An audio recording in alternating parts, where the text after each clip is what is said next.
तो कुछ दिन बाद एडीसी इलेक्शन है, तो आप क्या आशा करते हैं? मैं आशा करता हूँ कि हमारे लोग हमारे ऊपर विश्वास करते हैं और हम वो विश्वास को टूटने नहीं देते। और आने वाले चुनाव में क्या रिजल्ट होगा? मैं कॉन्फिडेंट हूँ कि हम लोग बहुत अच्छे तरीके से ये इलेक्शन जीतेंगे। महाराज, जो माननीय मंत्री है जो ट्राइबल वेलफेयर की, उन्होंने बोला है जनवरी ख़त्म होते होते तिपरामता ख़त्म हो जाएगा, उनका एमएलए एमडीसी उनके संपर्क में है। तो इस तरह का जो बयान उन्होंने दिया है और देखा गया है सारे देश पर जो अलायंस पार्टनर है बीजेपी का, वो धीरे धीरे ख़त्म हो रहा है, तो क्या मौथा को ख़त्म करने की कोशिश चल रहा है? देखिए, जो मंत्री ने बोला है वो मंत्री ने बोला है। अगर उनको उनका अलायंस पार्टनर को ख़त्म करना है तो ये बात को दिल्ली को ध्यान देना पड़ेगा। मैं आज भी, मेरा विश्वास है कि जो सेंटर में हमारे अमित शाह जी बैठे हैं, हमारे प्राइम मिनिस्टर बैठे हैं, वो ये नहीं चाहते हैं। वो चाहते कि तिपरामौथा और बीजेपी का अच्छा संबंध रहे। एक दो लीडर्स को टिकट चाहिए इलेक्शन के लिए और उनको लगता है कि अगर तिपरामौथा कमज़ोर होगा तो उनका चांसेस टिकट मिलने का अच्छा रहेगा। लेकिन वो लोग नहीं समझ रहे हैं कि अगर ये होगा तो फ़ायदा किसी और को होगा। लेकिन उनका स्वार्थ है, उनको जो बोलना है बोलने दीजिए। मैं किसी और पार्टी का लीडर का कमेंट्स में बयान नहीं देना चाहता हूँ। सिर्फ एक ही बात बोलना चाहता हूँ कि हमारे लोग इतने नादान, इतने सीधा साधा नहीं है। हमारे लोग जानते हैं कि पब्लिक का सपोर्ट आज भी हमारे साथ है और उनको जो भी बोलना है बोलने दीजिए। अंत में पब्लिक जवाब देगी कि कौन कहाँ में है, और पब्लिक के पास जो प्यार है, सपोर्ट है, वो पब्लिक डिसाइड करेगी, ना कि कोई नहीं। महाराज, और दूसरी एक बात है कि जनजाति एक लीडर ने बोला है कि महाराज ककबरक लैंग्वेज को लेके राजनीति कर रहा है, कि उनके पास मौका था एकॉर्ड के टाइम कि वो उस एकॉर्ड में शामिल कर सकते थे, नहीं किया। कौन लीडर ने बोला? हाँ, कौन लीडर ने बोला? रामपदो जमातिया ने उस दिन बोला है कि अलग से बना के वो। देखिए, रामपदो जमातिया थोड़ा सा उम्र हो गया उनका, मैं उसका इज्जत करता हूँ। आप लोग उस लीडर का कमेंट लेकर मेरे पास मत आइए। मैं ककबरक स्क्रिप्ट के लिए मैंने शुरू से बात किया है इन ह्यूमन स्क्रिप्ट, और ये मेरा स्टैंड पहले से क्लियर है। रामपदो जमातिया का स्टैंड बहुत क्लियर है कि वो धर्म के राज्य नाम में हमारे तिपरासा को डिवाइड करना चाहते हैं। अगर उनको अंग्रेज़ी लैंग्वेज से इतना प्रॉब्लम है तो सबसे पहले अपने पार्टी के लीडर को बोलिए कि उनके बच्चे को इंग्लिश मीडियम स्कूल में ना भेजे, डॉन बॉस्को होली क्रॉस में ना भेजे और बंगाली मीडियम स्कूल में भेजे।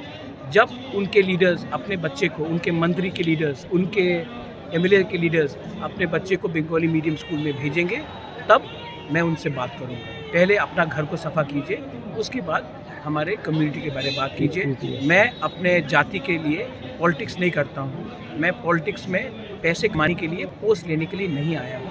मैं पॉलिटिक्स में आज हूँ क्योंकि मुझे अपना कम्युनिटी को उठाना है।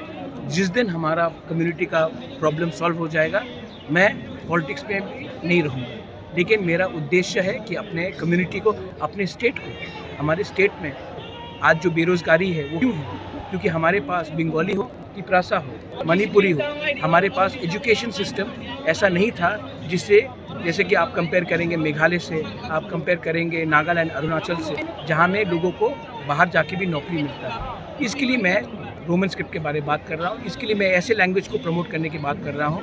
मैं बंगाली के एकदम विरुद्ध नहीं हूँ, मैं हिंदी के एकदम विरुद्ध नहीं हूँ। मैं चाहता हूँ कि बंगाली भी फ्लरिश करे, देवनागरी भी फ्लरिश करे, और हमारा जो लोगों का डिमांड है कि ककबरक काउब्रू हम रोमन स्क्रिप्ट पे पढ़े, उसको भी उसका भी एक सोल्यूशन निकले, उसमें भी हम आगे बढ़े। तो रामपदो जमातिया ने जो बोला है वो पहले अपना घर को सफा कर ले। मैं रामपदो जी के खिलाफ नहीं बोलना चाहता हूँ। उसका एक आइडियोलॉजी है, उसका एक सोच है जो कम्युनिटी से ज़्यादा बड़ा है, उसका सोच अलग है, और मैं रामपदो जानता भी हूँ, उसमें मेरा सहमति नहीं है। इसका ये मतलब नहीं है कि मैं उसका आदर नहीं करता हूँ, लेकिन मैं उससे अग्रीमेंट में नहीं हूँ। महाराज, आप इतने दिन से दिल्ली में है, तो इतने दिन नहीं, मैं सिर्फ 2 दिन के लिए गया। नहीं, बीच में नहीं, 2 दिन के लिए गया। अच्छा, और मैं कल ही वापस आ गया। अच्छा महाराज, एकॉर्ड के बारे में कुछ चर्चा हुआ है या कोई डेट? देखिए, अभी एडीसी इलेक्शन है, मुझे नहीं लगता, मैं जानता हूँ कि अमित भाई ने भी, अमित शाह होम मिनिस्टर माननीय अमित शाह ने भी कहा था कि मैं करना चाहता हूँ, 6 महीने का डेडलाइन भी दिया गया था। लेकिन त्रिपुरा में मैंने कुछ बयान सुना है और बहुत क्लियर है कि त्रिपुरा में 1-2 लीडर्स है, सब लीडर्स नहीं हैं, बीजेपी में भी बहुत लीडर्स हैं जो अकॉर्ड चाहते हैं, लेकिन 1-2 लीडर्स हैं जिनको लगता है कि अगर आज अकॉर्ड साइन किया गया तो हमारा जो जनजाति है, तिप्रासा है, इंडिजिनस है, वो उठ जाएगा। अगर हम उठ गए तो उन दुकान बंद हो जाएगा। इसके लिए जैसे कि जब एडीसी भी बन रहा था 84 में, तो बहुत लीडर्स थे, इंदिरा गांधी चाहती थे कि हमें टीटी एडीसी दिया जाए, लेकिन कांग्रेस में बहुत लीडर्स थे जो स्टेट में अपोज कर रहे थे। वही परिस्थिति अभी भी चल रहा है, लेकिन मैं आशा करता हूँ कि गवर्नमेंट ऑफ इंडिया तिप्रासा के बारे और उनका जो स्थानीय लोग हैं उनके बारे में चिंता करें और हमें अपना अधिकार, हम एक्स्ट्रा कुछ नहीं मांग रहे, जो संविधान के अंदर हमारा अधिकार है वही मांग रहे, वो देंगे। और मैं आशा करता हूँ कि ये जो लोकल लीडर्स है एडीसी इलेक्शन के रिजल्ट के बाद खुद ब खुद जब रिजल्ट निकलेगा तो चुप हो जाएंगे। और आने वाले एडीसी इलेक्शन में क्या आप सिंगल फाइट करेंगे या? मैंने तो आज तक नहीं बोला कि हम 28 के 28 सीट फाइट करेंगे। ये बात सबसे पहले हमारे आदरणीय माननीय रिस्पेक्टेड मानिक शाह जी ने बोला और मैंने ये बात नहीं कहा। जब उन्होंने ये बात कहा तब मुझे रिएक्ट करना पड़ा। मैंने ये अलायंस कभी भी नहीं बोला था कि नहीं होगा।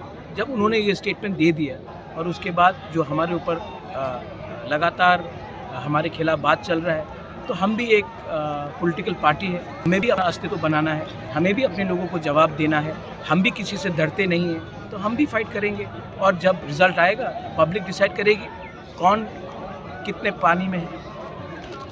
Thank you. Thank you.